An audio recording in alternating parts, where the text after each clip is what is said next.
সে খেত নবী চোখেতে দেখিতাম। আম্মা জান আয়েশা বলছেন, আমাদের বাড়িতে কোনদিন যদি গোশত রান্না হতো, আমার বয়স ছিল অল্প, আমি দস্তরখানে আল্লাহ নবীর সঙ্গে খেতে বসেছি, আমি গোশতটাকে হাড্ডিটা ফেলে দিয়েছি, আল্লাহ নবীকে দেখেছি ওই দস্তরখান থেকে হাড্ডিটা আবার তুলে নিয়ে মুখের ভিতরে দিয়ে চিবিয়ে চিবিয়ে রস পার করে করে তিনি খেতে। এত ভালোবাসা ছিল আল্লাহ নবী স্ত্রীদের হাতে খেতেন। আয়েশা যে গ্লাসে যে জায়গাটা মিট লাগাতেন, আল্লাহ নবী ওই জায়গাটা মিট লাগাতেন। আপনার স্ত্রী আপনার হাতে খায়া হারাম করে যা বিড়ি টানে সারাদিন, তো মুখে যা গন্ধ, বউ যে থাকে ওর কাছে এটা আলহামদুলিল্লাহ সারাদিন বিড়ি টানছে, আর দাঁত গুলো মনে হচ্ছে তরমুজের বিচি।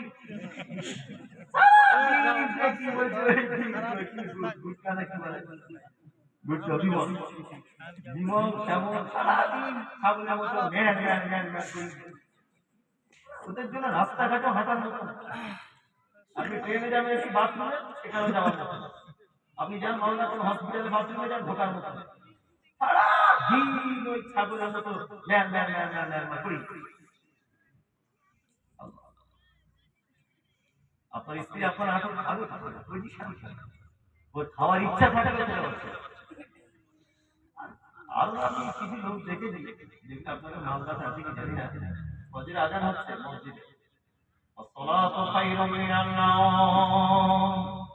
আজান হয়ে যাচ্ছে, লোকটার ঘুম ভাঙলো, ঘুম থেকে উঠে বালিশের তলে হাত দিচ্ছে, কাঁথার তলে হাত দিচ্ছে, তোর স্ত্রী ঘুম ভেঙে গিয়ে বলছে কি গো এখানে ওখানে হাত ধরছে, বলছে আর বলিস না, বিড়ি খাচ্ছিলাম, লেট লাইটে ঠিক পাচ্ছি না, দেখ লাইটে আসলে মা বলে দিল সাইডে কোথাও আছে, যে বাড়িতে বিড়ি ধরিয়ে মসজিদের উজুখানাতে বিড়ি ফেলে গিয়ে একদম দাঁড়িয়ে গেল, ফেরেশতা বুঝতে পারছে কি ঢুকেছে, বাসি মুখে টেনে এসছে মানে কি, পায়খানা থেকেও দুর্গন্ধ বেশি। নিজের নামাজের 12টা বাজাবে আর 5 জন সর্বনাশ করবে। কি বললাম বুঝলেন?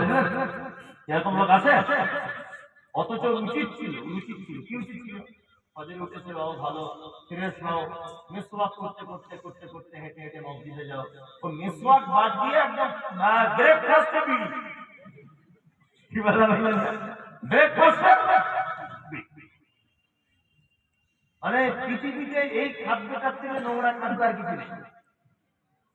যদি বলছেন কেন, আচ্ছা পৃথিবীর কোন খাদ্য আছে যেটা পায়খানা ঘরে বসে বসে খাওয়া যায়?